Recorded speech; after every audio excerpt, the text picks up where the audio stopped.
You are watching tomorrow's classrooms today. Your go-to space for practical and progressive English language learning.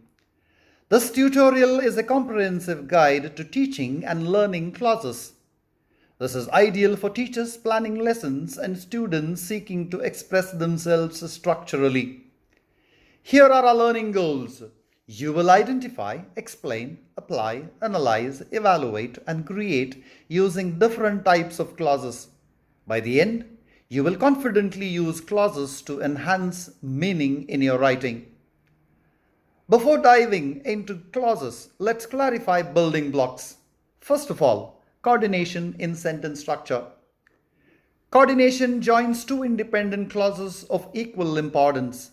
An independent clause, also called a main clause, is a group of words that contains a subject and a verb. It expresses a complete thought and can stand alone as a complete sentence. The subject is the doer of action, the verb is the action itself, and the object is the receiver of the action. Coordinators are conjunctions, fanboys that join two words, phrases, or independent clauses of equal grammatical importance in a sentence. Joining independent clauses using fanboys. For is used to refer to a reason or cause, and is used for addition, nor is used for negative addition, but is used for contrast, or is used for choice or alternative, yet is used for contrast or surprise, so is used for result or consequence. Secondly, subordination in sentence structure. Subordination joins an independent clause with a dependent clause. A dependent clause, also called a subordinate clause, is a group of words that contains a subject and a verb, but it does not express a complete thought and it cannot stand alone as a complete sentence. Subordinators are conjunctions, AAAWWUBBIS, used to introduce dependent clauses and connect them to independent clauses. Joining two clauses using AAAWWUBBIS. After is used to show time, although is used to show contrast or concession, as is used to show manner or simultaneous action, when is used to show time, while is used also to show time. More clauses to join. Until is used to show time, because is used to show cause or reason, before is used to show time, if is used to show condition, since is also used to show time. An independent clause expresses a complete thought and can stand alone. In contrast, a dependent clause relies on an independent clause to complete its meaning and functions as a noun, adjective, or adverb in a sentence. Identifying the independent and dependent clauses. The entire dependent clause functions as the subject of the sentence. Second, the dependent clause is embedded in the independent clause. The entire dependent clause functions as the subject of the sentence. Fourth, the dependent clause describes the noun in the independent clause. Fifth, the dependent clause explains the contrast of the action in the independent clause. Now let's discuss different types of dependent clauses. Firstly, the noun clause. It is a dependent clause that functions as a noun in a sentence. It usually begins with a subordinating conjunction such as that, what, whatever, who, whoever, whom, whose, whether, if, how, when, where, and why. It can act as the subject of a sentence. In this example, that is the subordinating conjunction that introduces the noun clause, the teacher thinks, and connects it to the independent clause, the students cheated. The teacher is the subject and things is the verb. Together, they form a noun clause. It can also act as an object of the verb. In the example, that is the subordinating conjunction that introduces the noun clause, the meeting was cancelled, and connects it to the independent clause, he didn't realize. The meeting is the subject and was cancelled is the verb. Together, they form a noun clause to act as the object of the main verb realize. It can even act as a subject complement. In this example, that is the subordinating conjunction that introduces the noun clause she lied and connects it to the independent clause the truth is. She is the subject and lied is the verb. Together, they form a noun clause to rename or explain the truth. It can act as an object or preposition. In this example, what is the subordinating conjunction that introduces the noun clause she discovered and connects it to the independent clause we talked about? She is the subject and discovered is the verb. Together, they form a noun clause to follow and complete a preposition about. Identifying the noun clauses and their kinds.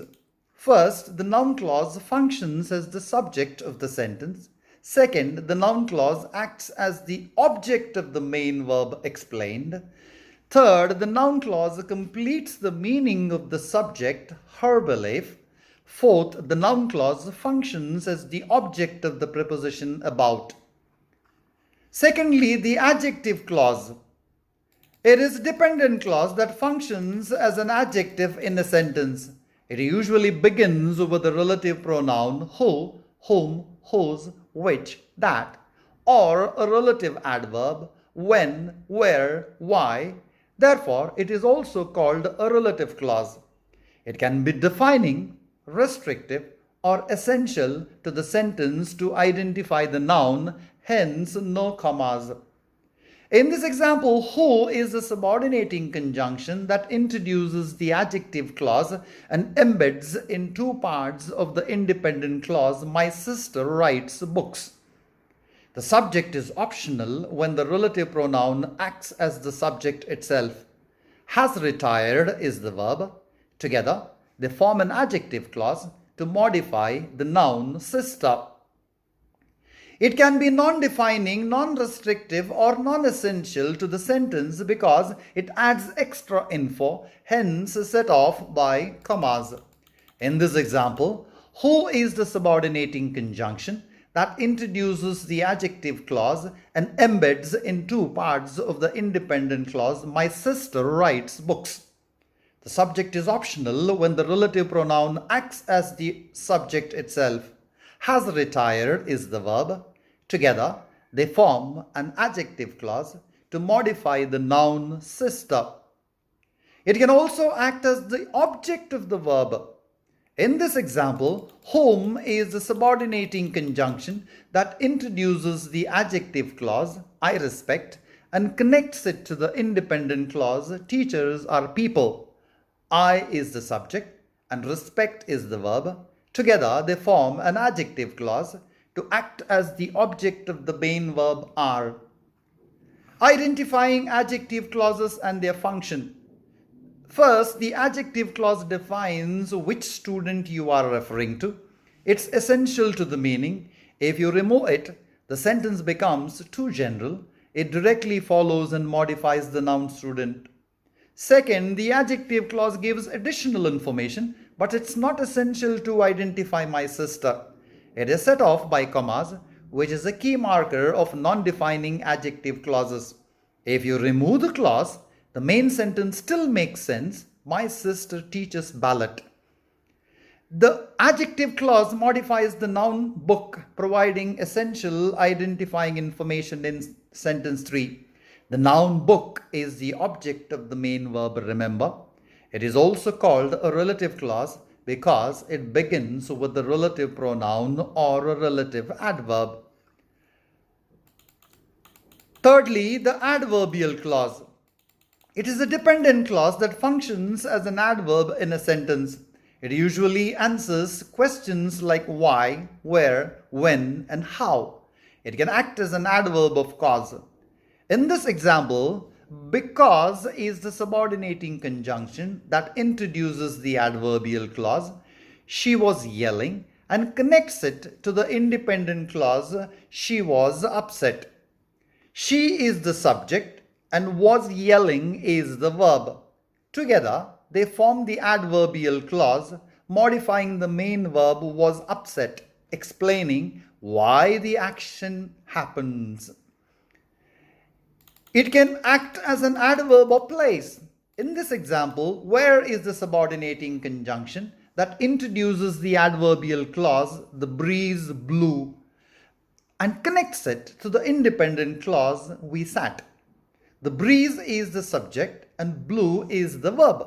Together, they form the adverbial clause, modifying the main verb sat, explaining where the action happens. It can act as an adverb of time. In this example, when is the subordinating conjunction that introduces the adverbial clause, the bell rang, and connects it to the independent clause, she left. The bell is the subject and rang is the verb. Together, they form the adverbial clause, modifying the main verb, left, explaining when the action happens. It can act as an adverb of manner. In this example, if is the subordinating conjunction that introduces the adverbial clause, he works, and connects it to the independent clause, he will succeed. He is the subject and works is the verb. Together, they form the adverbial clause, modifying the main verb will succeed, explaining how the action happens. Identifying the adverbial clauses and their function. First, the adverbial clause of cause answers the question why she skipped breakfast. Second, the adverbial clause of place answers the question where the books were placed. Third, the adverbial clause of time answers the question when Anne began her work. Fourth, the adverbial clause of manner answers the question how the assistants tasted the food. Labeling the clause types and their function. Noun clause acts as a noun as the object of the main verb discussed in the main clause. Adjective clause acts as an adjective, describes the noun object, the student, in main clause.